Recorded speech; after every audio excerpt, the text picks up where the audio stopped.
December 31st, 1944 dawned cold and gray over the Thorpe Abbotts airfield in England, where the 100th Bomb Group prepared for what would become one of the most extraordinary aerial events of World War II. Captain Glenn Harold Rojon adjusted his flight jacket as he walked toward his Boeing B-17 Flying Fortress, serial number 4-2-3-1-9-8-7, nicknamed the Little Skipper. The 24-year-old pilot from Pennsylvania had no idea that this New Year's Eve mission to Hamburg would etch his name permanently into aviation history. The mission briefing had been routine enough. 37 B-17 Flying Fortresses from the 100th Bomb Group would join a massive daylight bombing raid targeting the strategic port city of Hamburg. Intelligence reports indicated moderate flak concentrations and possible fighter resistance, but nothing the experienced crews hadn't faced before. On December 31, 1944, Glenn Rojon and his crew embarked on a bombing mission over Hamburg in their B-17G, carrying a full load of 500-pound general-purpose bombs destined for the Wehrmacht's transportation infrastructure. Rojon's crew consisted of 10 men, each a specialist in their field. Second Lieutenant William Leake served as co-pilot, while Technical Sergeant Robert Benninger manned the top turret guns. Staff Sergeant Joseph Gamrat occupied the radio operator's position, and Staff Sergeant Merlin Spencer handled the ball turret beneath the aircraft. The waist gunners, Staff Sergeants Harold Sandberg and Clarence Winchell, checked their .50 caliber Browning machine guns one final time. Tail gunner Staff Sergeant Robert Kangas settled into his cramped position at the aircraft's rear, while Bombardier Second Lieutenant Charles Cranmer and Navigator Second Lieutenant Donald Poupard completed their pre-flight preparations. The formation took off under overcast skies, climbing steadily through the English Channel's gray winter air. As they crossed into German airspace, the familiar sight of other B-17 formations filled the horizon. The 8th Air Force was launching one of its largest coordinated strikes of the winter campaign, with hundreds of heavy bombers streaming toward targets across northern Germany. Radio chatter remained minimal as the aircraft maintained strict formation discipline, their Allison engines droning steadily at 25,000 feet. As the formation approached the Hamburg area, German radar stations had already detected the approaching armada. Luftwaffe ground controllers scrambled what few fighters remained available, while anti-aircraft batteries across the region prepared for the onslaught. The Wehrmacht's flak crews, many now consisting of teenagers and older men due to manpower shortages, nonetheless remained deadly accurate with their 88mm guns. The stage was set for a confrontation that would produce one of the war's most bizarre aerial incidents. The first black puffs of anti-aircraft fire appeared at 11:30 a.m. as the formation entered German airspace proper. Captain Rojon felt the familiar tightening in his stomach as the deadly flowers of flak began blooming around his aircraft. The Germans mounted a fierce defense, meeting the bombers with heavy anti-aircraft fire. Suddenly, the sky was filled with flak shells, severely hampering visibility and coordination, creating a deadly maze that the bombers had to navigate while maintaining their bombing approach. The intensity of the barrage exceeded anything Rojon had previously experienced. German defenders had concentrated their remaining anti-aircraft assets around Hamburg, knowing that the port city's destruction would severely hamper their war effort. 88mm shells exploded in precise patterns, creating walls of shrapnel that could shred aluminum aircraft skin and human flesh with equal efficiency. The formation began to spread out as pilots instinctively saw gaps in the flak field, but this defensive reaction would prove fateful.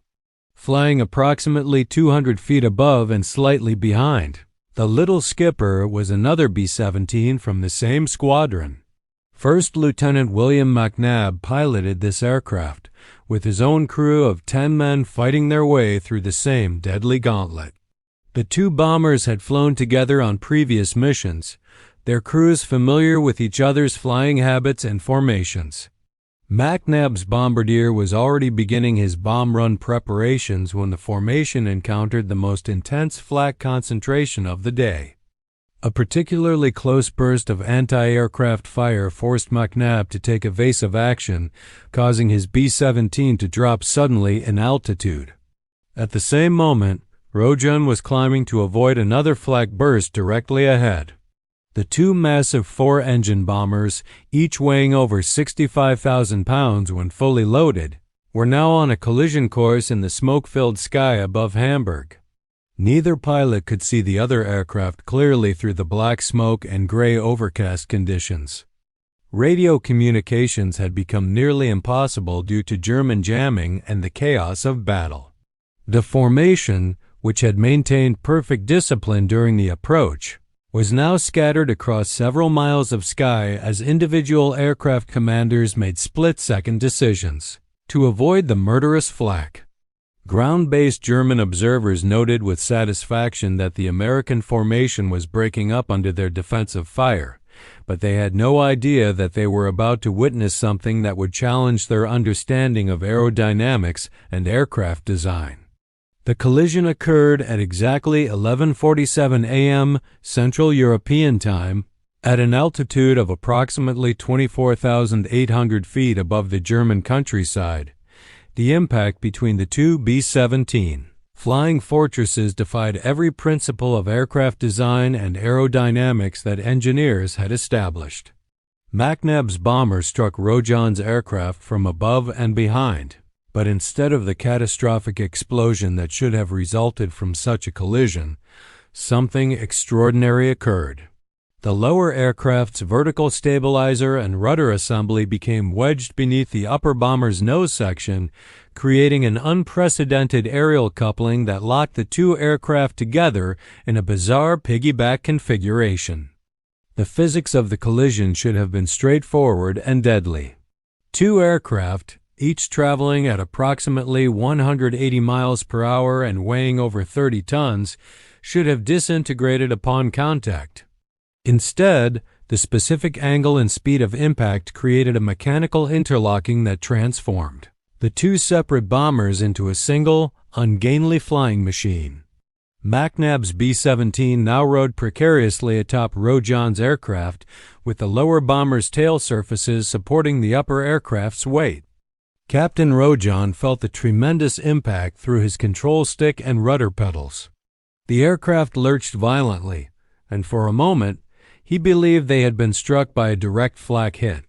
The control surfaces responded sluggishly, and the bomber began to descend rapidly. However, unlike a typical battle-damage scenario, the aircraft remained controllable, though barely.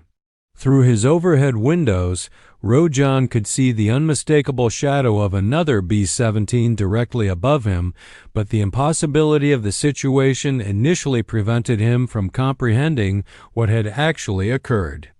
Lieutenant McNabb faced an even more precarious situation. His aircraft was now balanced precariously on top of another bomber, with no direct control over their combined flight path. The upper bomber's engines continued running, but McNabb quickly realized that his control inputs had little effect on their trajectory. The lower aircraft was now flying both planes, whether Rojan realized it or not. McNabb's first priority was getting his crew to safety, but the tangled aircraft configuration made normal bailout procedures impossible. Both crews initially believed they had been struck by flak and damaged beyond repair. Radio communications between the aircraft proved impossible due to the damaged antenna systems, leaving each crew unaware of the other's situation.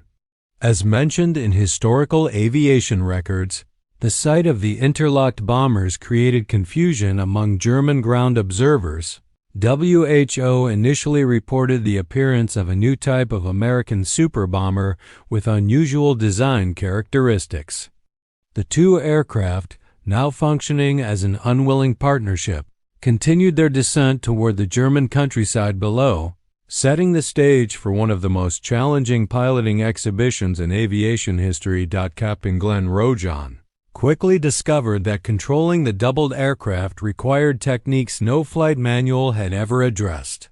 The combined weight of both bombers, now totaling over 130,000 pounds, created unprecedented flight characteristics. The aircraft responded to control inputs with agonizing slowness, and maintaining level flight required constant adjustments to power settings and control surfaces. The upper aircraft acted like an enormous, unstable cargo load that shifted unpredictably with every air current. The most immediate concern was structural integrity. Both aircraft were experiencing stresses far beyond their design limitations. The B-17 had been engineered to carry 10 tons of bombs and fuel, not to support another complete bomber on its back. Rivets began popping along the fuselage, and metal fatigue cracks appeared around critical stress points. Every minute of continued flight brought them closer to catastrophic structural failure, yet somehow the aircraft held together through a combination of robust engineering and pure luck. Engine performance became critical to their survival. Rojan's 4 Wright Cyclone engines now labored to maintain altitude while carrying double the normal load. He pushed the throttles forward, increasing manifold pressure beyond normal operating limits. The engines responded with increased power output, but at the cost of dramatically higher fuel consumption and cylinder head temperatures. Oil pressure gauges fluctuated ominously as the power plants struggled with their excessive burden. Meanwhile, Lieutenant McNabb faced the terrifying reality of being a passenger in his own aircraft. His engines continued running, but their thrust contributed little to the combined aircraft's performance due to the altered airflow patterns around the interlocked fuselages. More critically, McNabb could not control their descent rate or direction. His crew members, trained for combat situations involving battle damage and emergency procedures, now faced a scenario no military training had prepared them for. The German countryside below presented its own challenges. Hamburg's industrial areas gave way to farmland and small villages, but finding a suitable emergency landing site for the bizarre formation seemed impossible. Normal emergency landing procedures required large, flat fields, but the piggyback configuration made any controlled landing attempt extremely dangerous. The upper aircraft would likely tumble forward upon ground contact, crushing both crews in the inevitable explosion. As the aircraft continued their involuntary descent, both crews began considering bailout procedures. However, the interlocked configuration made normal parachute exits extremely hazardous, with high probability of crew members striking the other aircraft's wings or control surfaces during their jump out. As the conjoined bombers descended through 15,000 feet, both crews faced increasingly desperate circumstances. Technical Sergeant Robert Benninger, operating the top turret on Rojan's aircraft, found himself in the unique position of being able to see directly into the bottom turret of the aircraft above. The surreal sight of another crew member just feet away, separated only by aircraft aluminum and plexiglass, emphasized the unprecedented nature of their predicament. Both gunners attempted to signal each other, but communication remained impossible through the mechanical barriers. Captain Rojan noticed that his fuel consumption had nearly doubled due to the excessive engine strain. Quick calculations revealed they had perhaps 30 minutes of flight time remaining before fuel exhaustion would force the issue. The combination of increased weight, higher power settings, and aerodynamic drag from the interlocked configuration was consuming aviation gasoline at an alarming rate. Without fuel, both aircraft would simply fall from the sky like a stone, eliminating any possibility of crew survival. The structural situation continued deteriorating with each passing minute. Rojan could hear metal groaning and popping throughout the airframe as rivets failed under the unprecedented stress. The aircraft's aluminum skin was never designed to support another complete bomber, and fatigue fractures were propagating along critical load-bearing members. Each air pocket or turbulence encounter threatened to break the already weakened connection points, potentially separating the aircraft in a catastrophic manner that would doom both crews. Lieutenant McNabb made the first crucial decision regarding crew survival. Recognizing that his aircraft's crew had the most precarious position, he ordered his men to prepare for emergency bailout procedures. However, the interlocked configuration made standard parachute exits extremely dangerous. Crew members jumping from the upper aircraft would likely strike the lower bomber's wings, engines, or propellers during their descent. Nevertheless, McNabb determined that remaining with the aircraft offered even worse survival odds. German ground observers continued tracking the strange formation with mixture of curiosity and alarm. Luftwaffe intelligence officers initially suspected the Americans had developed some new type of composite bomber design, possibly intended for extended-range missions or specialized cargo transport. Radio reports from various observation posts described an aircraft of unusual configuration, proceeding eastward at low altitude, apparently under control despite its bizarre appearance. The crew members began making individual decisions about their survival chances, setting the stage for one of the war's most remarkable displays of airmanship and courage under impossible circumstances. First crew member to attempt escape from the nightmarish situation was Staff Sergeant Joseph Gamret, the radio operator aboard McNabb's upper aircraft. Realizing that his position offered the best access to an emergency exit hatch, Gamret prepared for what would essentially be a blind leap into space. The interlocked bombers were now descending through 8,000 feet, approaching the minimum altitude for safe parachute deployment. Time was running out for anyone hoping to escape the inevitable crash landing. Gamret's bailout attempt nearly ended in disaster when his parachute pack snagged on a damaged section of the aircraft's skin. For terrifying seconds, he dangled partially outside the bomber while his crewmates struggled to free him. The wind blast at 150 miles per hour threatened to tear him away from the aircraft before his parachute could deploy properly. Finally breaking free, Gamret's parachute opened successfully, but he landed directly in German-occupied territory, becoming a prisoner of war within hours. Captain Rojon made a command decision that would define his legacy as an aviator. Rather than ordering his crew to bail out, he determined to attempt a controlled crash landing with both aircraft still interlocked.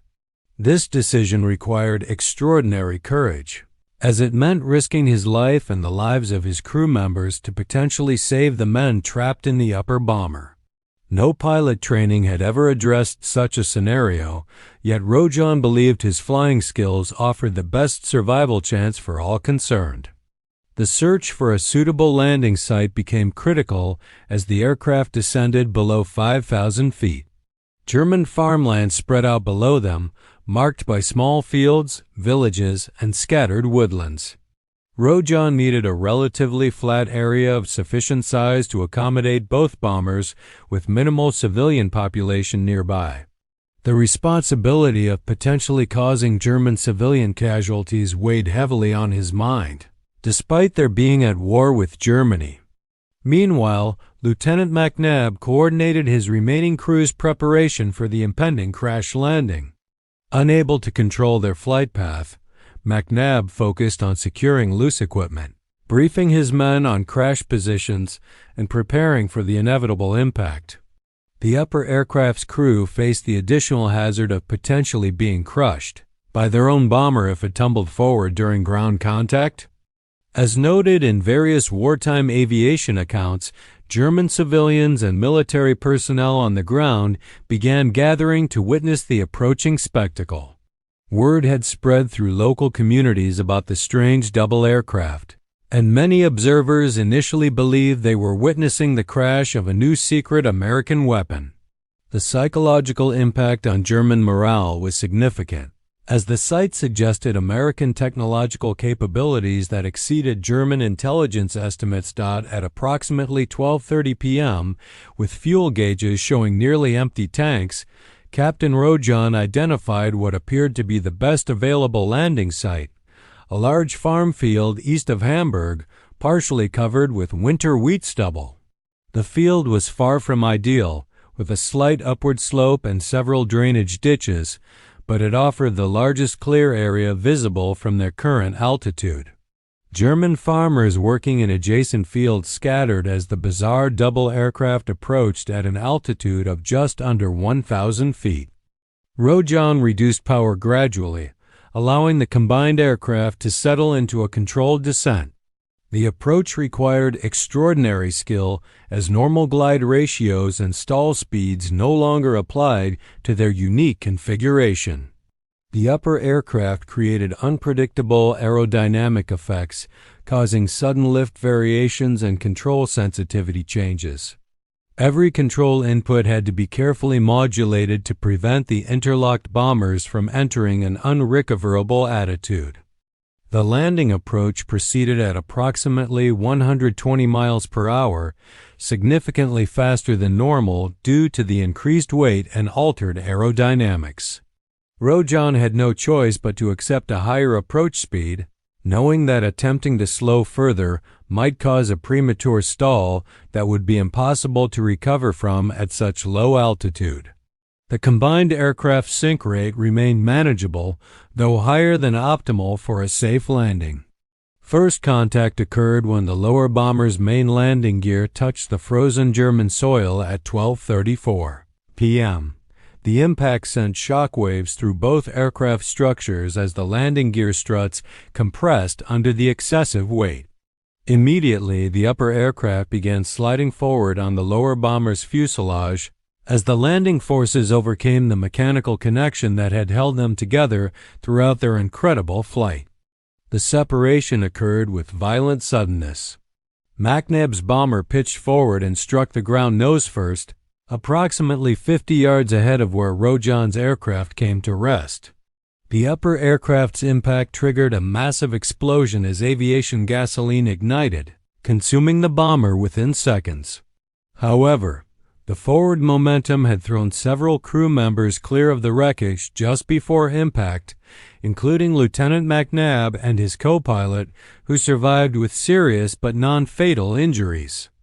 Captain Rojan's bomber slid across the field for nearly 300 yards before coming to rest against a stone fence.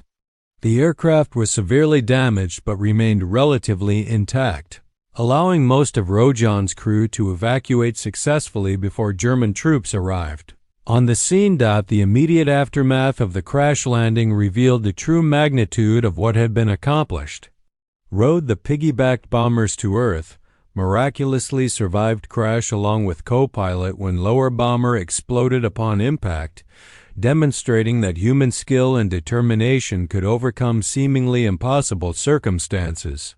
Of the 20 crew members involved in the collision, 12 survived the crash landing, though several were seriously injured. All survivors became prisoners of war, but their survival represented a triumph of airmanship over physics. German intelligence officers who arrived at the crash site initially struggled to understand what they were examining. The wreckage pattern suggested two separate aircraft, yet eyewitness reports consistently described a single, unusual bomber that had flown for nearly 45 minutes in an impossible configuration. Luftwaffe technical experts who examined the debris concluded that the Americans had achieved something that violated established principles of flight mechanics, though they could not explain how it had been accomplished.